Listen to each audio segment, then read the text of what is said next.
है और पाकिस्तान एक अलग मुल्क की शक्ल में उभरा है, तब से पाकिस्तान में शियों के कत्लेआम बड़े पैमाने पर जारी हैं।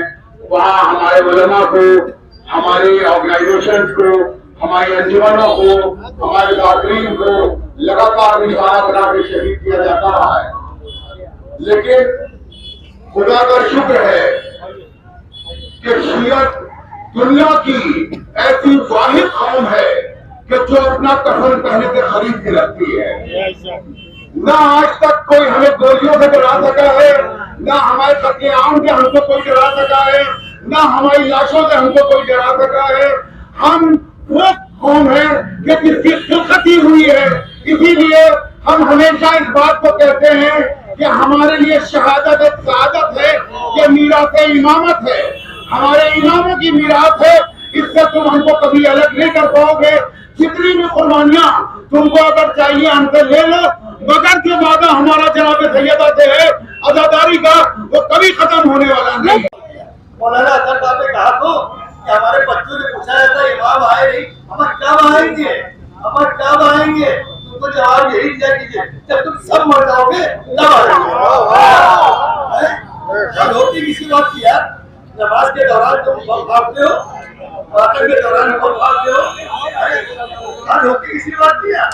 आगे देखो हिंदू हुकूमत को यार, हम बीजेपी और कांग्रेस नहीं जानते, हम हिंदुओं भी जानते हैं।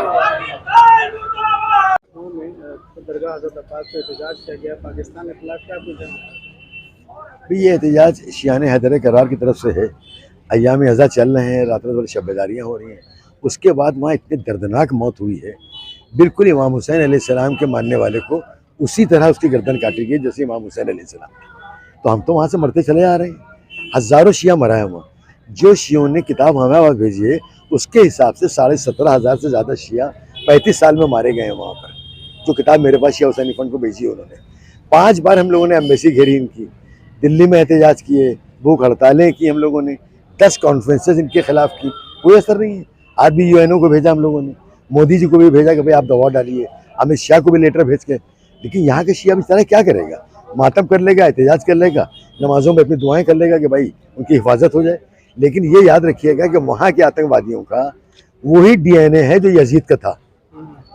जो दुश्मनान अहले बैत का डीएनए और खून है वही उनका खून है। जिस बेदर्दी से आज मारा है बच्चों को और औरतों को और गर्दन काट दी गई है, तो बिल्कुल सेम उसी तरह से वहाँ हुआ है। तो हम लोग क्या कर सकते हैं? जब यहाँ इकट्ठा होकर एहतजाज कर सकते हैं, वो एहतजाज किया गया है। 300 से ज़्यादा शिया वहाँ पर हलाक किए गए हैं, शहीद किए गए हैं, जो कि एक बहुत बड़ी तादाद है। और पूरे हिंदुस्तान में हमें पूरी दुनिया से ये शिकायत है कि पूरी दुनिया में इस मामले के ऊपर एक आदमी भी आवाज़ उठाने वाला नहीं है, जबकि तमाम और जगहों के ऊपर जहाँ मुसलमानों के किसी भी फिरके के ऊपर जुल्म होता है वहाँ हर एक के खिलाफ आवाज़ उठ जाती है, उस जालिम के खिलाफ। लेकिन शिया एक वाहिद कौम है कि जिसने सबसे ज़्यादा कुर्बानियाँ दी हैं, सबसे ज़्यादा आतंकवाद का शिकार होने के बावजूद कभी आज तक ऐसा नहीं हुआ कि दुनिया के किसी खित्ते से शियों की हिमायत में आवाज़ उठी हो। इसलिए हम हमेशा अपनी हुकूमत से, कि जिससे हमें सबसे ज़्यादा उम्मीद है कि वो जो है वो हमारा साथ देंगे। हम प्रधानमंत्री थे, अपने राष्ट्रपति थे, ये मांग करते हैं कि हमारे लिए संसद में जो है वो पाकिस्तान के खिलाफ निंदा प्रस्ताव पारित किया जाए।